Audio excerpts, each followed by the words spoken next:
manusia dengan saya sendiri Hansen Lorenzes. Saya Firasina Purnama. Saya Melisa Lima Sadia. Saya Masa Orenvia. Saya Amanda Syantika. Saya Jahan Umairah. Saya Putri Rizky Anastasia. Selamat datang. Hai semuanya. Jadi di sini saya akan menjelaskan sistem reproduksi manusia. Yang pertama, apa itu ovarium? Ovarium adalah kelenjar kecil yang berbentuk oval yang terletak di sisi kanan dan kiri rahim. Fungsinya adalah memproduksi sel telur atau ovum dan hormon-hormon penting seperti estrogen dan progesteron. Kelainan-kelainan yang terdapat pada ovarium adalah ovarium polikistik, kista ovarium, dysgenesis gonad. Kemudian penyakit-penyakit yang terdapat pada ovarium adalah PCOS atau polycystic ovary syndrome, kanker ovarium, endometriosis ovarium. Kemudian akibat-akibat yang terdapat pada ovarium adalah gangguan menstruasi, infertilitas, nyeri panggul kronis, dan terakhir gangguan hormonal.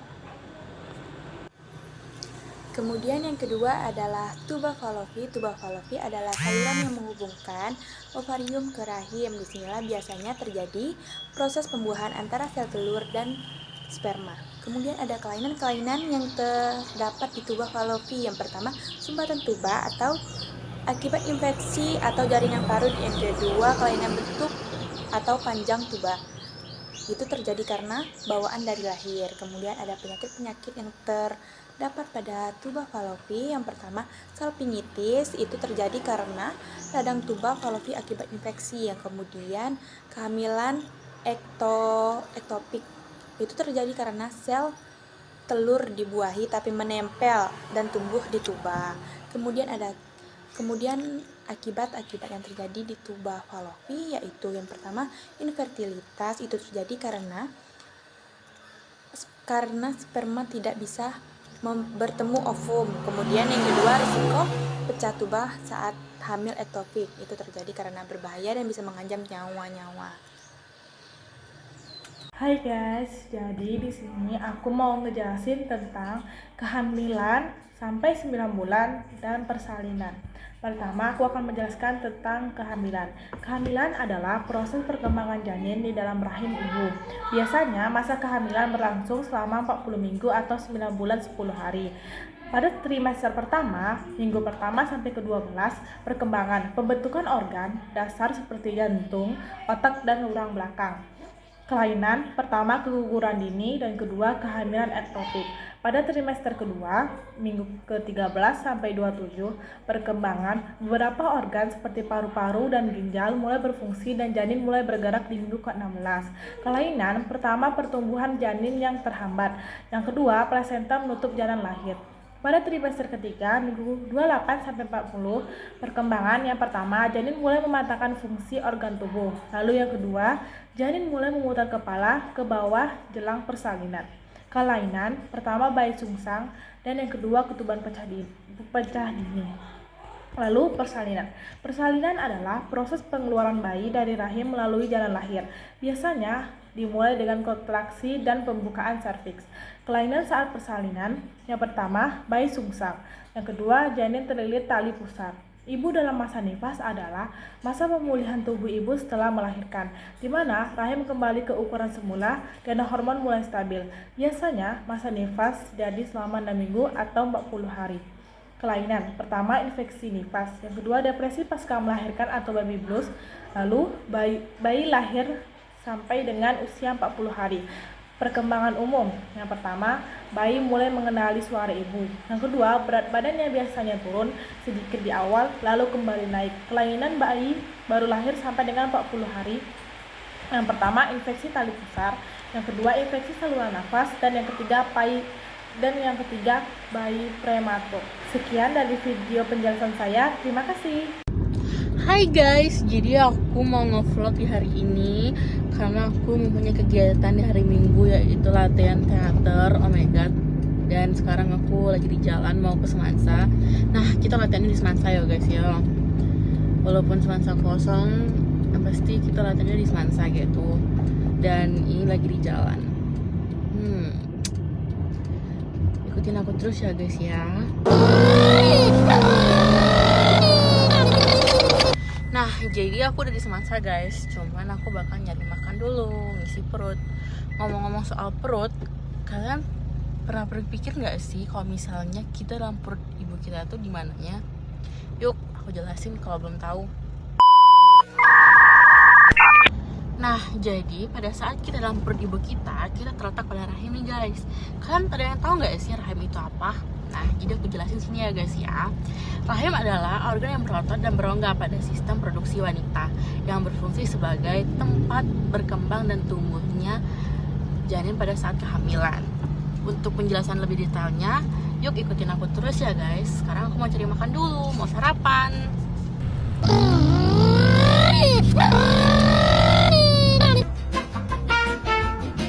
Nah, sembari jalan ke tempat makan, kami sarapan, aku sini mau menjelaskan secara detailnya nih guys, menjamuni yang tadi. Secara detailnya nih, rahim terletak pada panggul di wanita dan bentuknya seperti buah pir kebalik. Kalian bayangin aja ya, bentuk buah pir lalu kalian balik. Nah, lalu rahim tersebut berfungsi di mana tempat sel telur menempel dan berkembang pada saat kehamilan nih guys. Nah, sekarang aku ada tempat makan, ke tempat tujuan kami mau sarapan. Video selanjutnya aku jelaskan nanti ya guys. Tunggu aku makan, yuk ikutin aku dulu makan. Man makan man, boy man makan man, makan makan laman, makan laman, sedap keman, sedap man, sedap. Nah, sekarang aku dalam mobil nih guys. Posisinya aku di depan Semansa nih, mau latihan teater. Nah, by the way, kalian tahu nggak sih kalau rahim sangat bertanggung jawab atas siklus menstruasi wanita, yang dimana dinding rahim akan membusuk dan keluar dari vagina jika tidak terjadi pembuahan. Nah, untuk penjelasan lebih lanjut, aku jeda dulu ya guys, karena aku mau ke Semansa, mau masuk kelas di sana. Bye bye. Halo guys, sekarang aku udah di Semansa, tapi aku belum masuk kelas. Aku belum mau mulai latihan teaternya karena banyak belum ngumpul. Dan sekarang aku posisinya di depan tangga. Tuh, ini ketok mama ya guys, kayaknya kena makanan deh. Oke, kita mulai ya guys ya. Aku buru-buru pengen ngasih tahu kalian bahwa rahim itu mempunyai berbagai kelainan dari bentuk maupun fungsi. Nah, untuk lanjutnya kelainan dari rahim, yaitu aku mau tahu kalian bahwa kelainan rahim bisa saja sejak lahir ya guys ya. Nah, dari bentuk sendiri pun rahim punya kelainan 6, yaitu memiliki lekukan kecil, lalu memiliki 2 uterus atau 2 tanduk pada uterus. Yang ketiga, memiliki bentuk rahim yang setengah ukuran normal guys. Yang keempat, memiliki 2 rongga. Yang kelima, berbagi dinding otot atau jaringan ikat. Yang keenam yaitu rahim tidak berkembang sama sekali. Nah, yang paling bahaya itu 6 ya guys ya, janin tidak berkembang sama sekali, rahim tidak berkembang sama sekali. Nah, untuk dampaknya tersebut sangat berbahaya sekali guys, sangat berbahaya sekali. Karena apa? Karena kita sebagai wanita, menurut aku ya guys ya, rahim itu kayak suatu anugerah yang dikasih Tuhan ya guys ya, karena kita akan melahirkan manusia lagi karena kita mempunyai rahim. Nah, kalau kita mempunyai kelainan, dampaknya nih ada 4. Yang pertama itu gangguan kesuburan. Nah, yang terutama wanita, pasti kalau kita mempunyai kelainan pada rahim, gangguan kesuburan kita tuh kayak terhambat gitu loh, kayak kita nggak subur dan segala macam. Nah, yang kedua, resiko keguguran. Wow, ini sangat kacau sekali. Siapa sih yang nggak mau ya kan seorang wanita menjadi ibunda ya kan ya. Nah, yang ketiga, risiko prematur. Nah, prematur tersebut kayak belum waktunya lahir tapi anaknya sudah disuruh lahir nih guys. Jadi kayak sayang sekali, kayak mempunyai kelainan bagi anak juga ya kan kalau prematur. Nah, yang keempat yaitu gangguan pertumbuhan janin. Bisa jadi janin itu tidak tumbuh di dalam perut dan tidak mendapatkan hasilnya. Oke, dari itu semoga kalian mengerti. aku pamit dulu ya guys ya, karena aku mau latihan teater. Bye bye.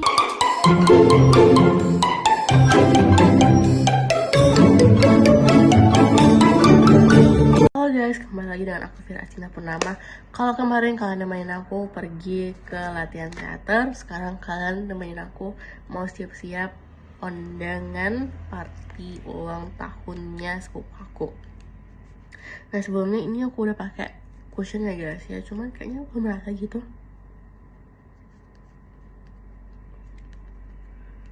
Nah kemarin kita ngomong-ngomong soal rahim ya kan guys. Sekarang aku mau ngebahas tentang leher rahim yang biasanya disebut dengan cervix.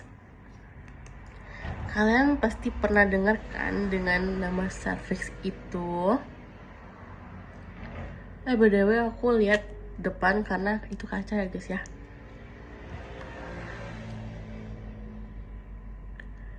Nah, cervix itu adalah leher rahim yang dimana bagian di bawah rahim yang menghubungkan dengan vagina yang berfungsi sebagai pintu masuknya sperma yang memungkinkan keluarnya darah menstruasi nih guys.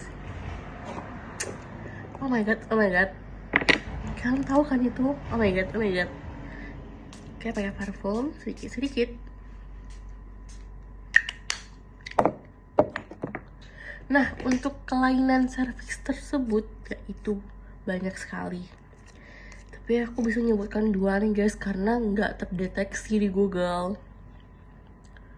Yaitu dengan peradangan, lalu kanker cervix. Ya, kalian nggak salah dengar. Ini mungkin udah familiar sekali di telinga kalian tentang kanker cervix. Jadi kanker cervix itu bisa dibilang dari kelainannya cervix, yaitu leher rahim. Ya guys, segitu aja penjelasan dari aku. Sekarang aku udah mau selesai, tapi tinggal dikit-dikit lagi touch-up-nya. Jadi aku akhiri ya guys, bye-bye. Nah, halo ya cuy ya, perkenalkan nama saya Hansen Lorenzes. Saya dari kelas 11 fase F2. Saya di sini akan menjelaskan tentang saluran sperma dan kelainannya, penis dan kelainannya dalam ukuran bentuk, model, dan juga ukurannya. Dan juga saya akan menjelaskan tentang kalender, aksesoris, dan kelainannya. Oke, nomor 1. Dan sebelumnya, lihat ini. Gue lagi di atas cuy, gila pemandangannya. Lihat tuh. Bagus banget jir. Tapi agak ngeri sedikit ya. Jatuh kita ke bawah dan kita lenyap ya cuy ya. Oke. Sabar ya, cari tempat yang enak sedikit gitu. Banyak angin. Oke, kita di belakang sini aja cuy. Kira-kira pas nggak ini? Sabar cuy ya. Aduh.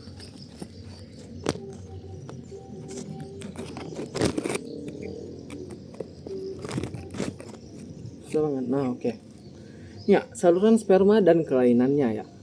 Saluran sperma atau bisa juga disebut dengan vas deferens adalah saluran yang mengangkut sperma dari testis ke uretra. Nah, kelainan pada saluran sperma itu seperti vasektomi, pemotongan vas deferens atau saluran sperma untuk mencegah kehamilan ya. Dan juga ada aplasia vas deferens, bawaan lahir.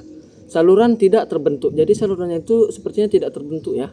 Dan juga ada yang terakhir yaitu obstruksi vas deferens. Penyumbatan bisa disebabkan oleh infertilitas. Ya, dan juga kita lanjut yang kedua yaitu penis dan kelainannya. Penis adalah organ reproduksi pria yang juga berfungsi sebagai untuk keluarnya urin dan sperma ya. Kelainan penis dalam ukurannya itu mikropenis. Ukuran penis jauh lebih besar. Jadi ya ukurannya itu lebih besar daripada normal. Misalkan normalnya itu mungkin untuk orang-orang Asia mungkin 11, 12, atau 13, mungkin ini bakal 20 gitu ya kan. Gila banget gitu, besar banget. Dan juga dalam ukuran bentuk adalah chorde, kelengkungan penis ke bawah. Jadi kan biasa kan seperti ini. Jadi ini ke bawah gitu cuy. Nah, kalau dalam bentuk modelnya itu adalah epispadia. Lubang uretra berada di bagian atas penis. Jadi dia itu bukan berada di mana. Jadi dia itu beradanya di atasnya, cuy. Gila. Nah, jadi kita lanjut saja ke kalender, aksesoris, dan kelainannya. Nah, kelainan organ aksesoris sistem reproduksi pria adalah gangguan pada organ pendukung yang membantu pembentukan dan pengeluaran sperma. Jadi dia tuh ada kayak gangguan pada saat mengeluarkan spermanya gitu, cuy. Nah, kalau kelainan sistem reproduksi pada wanitanya itu yaitu kelainan rahim dan juga bisa disebut dengan mioma uteri ya, cuy ya.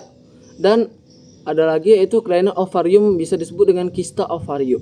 Nah, jadi itulah cuy penjelasan dari gua. Terima kasih telah menonton ya cuy ya. Bye bye.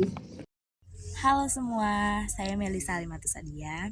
Di sini saya sedang berada di pinggir Sungai Batanghari. Sambil duduk dengan angin sepoi-sepoi seperti ini, saya baru ingat bahwa ada tugas biologi yang harus saya kerjakan, yaitu tentang penjelasan alat reproduksi manusia. Di sini saya akan menjelaskan alat reproduksi pada pria. Yang pertama penjelasan pada testis dan yang kedua penjelasan pada skrotum. Testis adalah organ reproduksi pria yang berperan penting dalam reproduksi sperma dan hormon seks pria, terutama testosteron.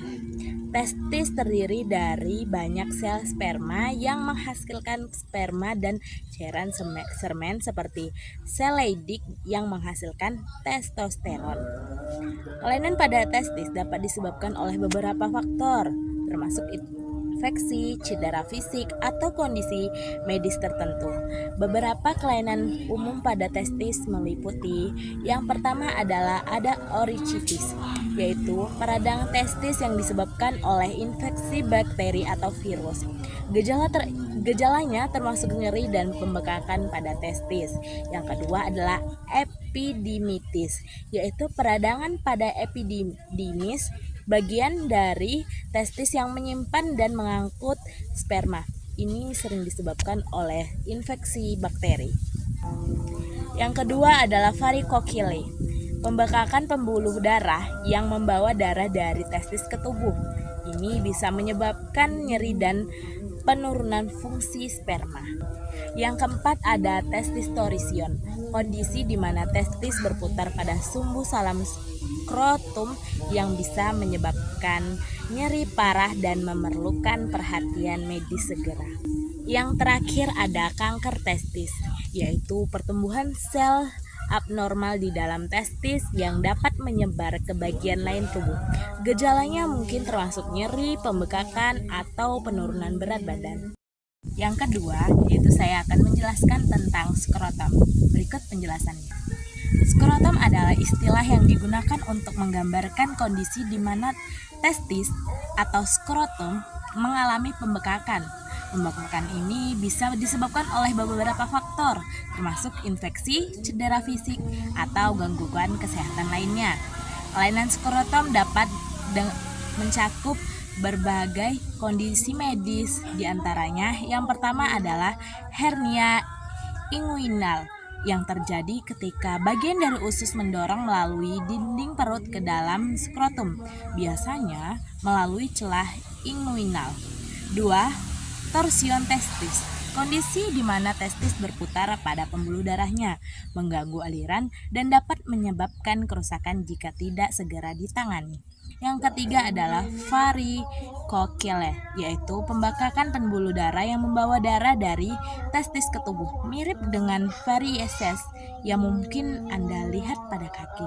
Yang keempat adalah kanker skrotum, yaitu pertumbuhan sel kanker di dalam skrotum yang dapat mempengaruhi testis. Yang kelima adalah infeksi atau peradangan, seperti infeksi bakteri atau jamur yang menyebabkan pembekakan nyeri. Hai guys, jadi sekarang lagi menovulasi. Nah, kalian tahu gak siapa itu ovulasi? Nah, ovulasi itu adalah fase dalam siklus menstruasi wanita ketika ovarium melepaskan sel telur matang ke tuba falopi untuk dibuahi oleh sperma. Nah, ovulasi ini terjadi di pertengahan siklus menstruasi, yaitu 12 sampai 14 hari sebelum siklus menstruasi berikutnya. Nah, ovulasi ini ada gangguannya juga loh. Nah, gangguan ovulasi ini didefinisikan sebagai gangguan dalam produksi sel telur selama siklus menstruasi wanita. Dua gejala paling umum yaitu yang pertama, siklus menstruasi yang tidak teratur atau tidak ada. Yang kedua, kesulitan untuk hamil. Ya dulu ya guys, aku udah mulai.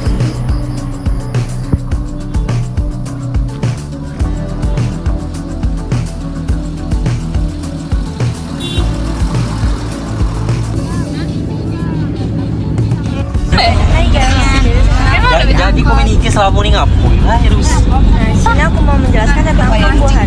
Pembuahan terjadi ketika sperma berenang melalui vagina dan membuat sel telur di tuba fallopi. Pembuahan terjadi setelah beberapa hari Anda melakukan hubungan seks tanpa kondom. Setelah pembuahan, sel telur yang telah dibuahi menempel di rahim dan kehamilan pun dimulai. Di dalam pembuahan ada juga kelainannya. Salah satunya yaitu kelainan morfologi, yaitu kelainan bentuk dari sel telur reproduksi. Pada pria, bisa berbentuk spermatozoa. Sel sperma yang memiliki 2 ekor atau 2 kepala. Jika jumlah sel sperma abnormal melebihi 20% dalam air mani, ketika ejakulasi bisa menyebabkan pria mengalami gangguan kesuburan. Pada wanita, dapat terjadi pada sel telur yang gagal berkembang. Kondisi ini bisa membuat embrio atau bakal janin sulit terbentuk atau terjadinya masalah kehamilan, misalnya kehamilan kosong dan keguguran. Faktor yang menyebabkannya yaitu faktor yang menyebabkan pembuahan itu gagal yaitu kurang tidur, sulit mengolah stres, kebiasaan merokok sama dengan waktu subur, dan menunda usia kehamilan.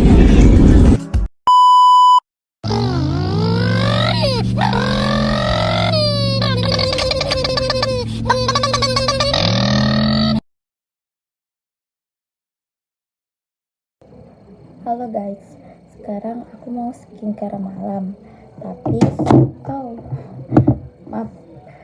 sebelumnya aku mau ngejelasin ke kalian tentang vagina. Kalian kira-kira udah tahu belum vagina itu apa? Kalau belum, ikutin aku terus ya. Simak video aku. Nah, vagina itu adalah saluran otot di dalam tubuh wanita yang menghubungkan vulva, area luar kelamin dengan rahim dan leher rahim. Vagina memiliki beberapa penting loh, seperti sebagai jalur keluarnya haid, sebagai jalur keluarnya bayi saat persalinan, dan satu lagi sebagai tempat terjadinya hubungan seksual. Vagina juga dapat mengalami infeksi loh, seperti bakteri, jamur, atau virus yang dapat menyebabkan gejala gatal, perih, atau keluarnya cairan yang tidak normal. Oh iya, kalian tahu nggak vulva itu juga apa? Vulva itu, nah aku juga mau ngejelasin tentang vulva nih. Kalian tahu nggak vulva itu apa? Ikutin aku terus ya. Nah, vulva adalah bagian dari organ produksi wanita yang meliputi beberapa struktur seperti labia majora, labia minora, dan klitoris dan vestibul vagina. Vulva juga memiliki beberapa fungsi penting loh, seperti melindungi organ reproduksi internal dan berperan dalam aktivitas seksual. Kalian tahu nggak contoh vulva ada berapa? Ada 5. 1. Infeksi, 2. Peradangan, 3. Lesi, 4. Kanker vulva, 5 apa ya? Nah, ikutin aku terus. Nah, 5 kondisi kulit nih. Jadi, itu penjelasan dari aku guys. Penjelasan vagina, apa itu vagina, fungsi vagina, terus apa itu vulva, dan apa fungsi pulpa, contoh pulpa. Semuanya aku jelasin. Kalian simak videonya ya. Dan kalian semoga bermanfaat. Bye-bye. Kesimpulannya, penting menjaga kesehatan dan melakukan pemeriksaan untuk mendetektif kelainan atau kondisi yang mungkin memerlukan penanganan medis. Nah, itu saja penjelasan dari aku. Aku mau lanjut skincare mam dulu. Bye-bye. Thank you everyone! Thank you Elmar!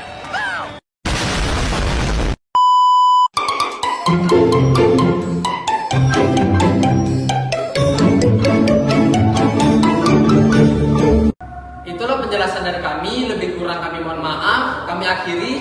Wassalam.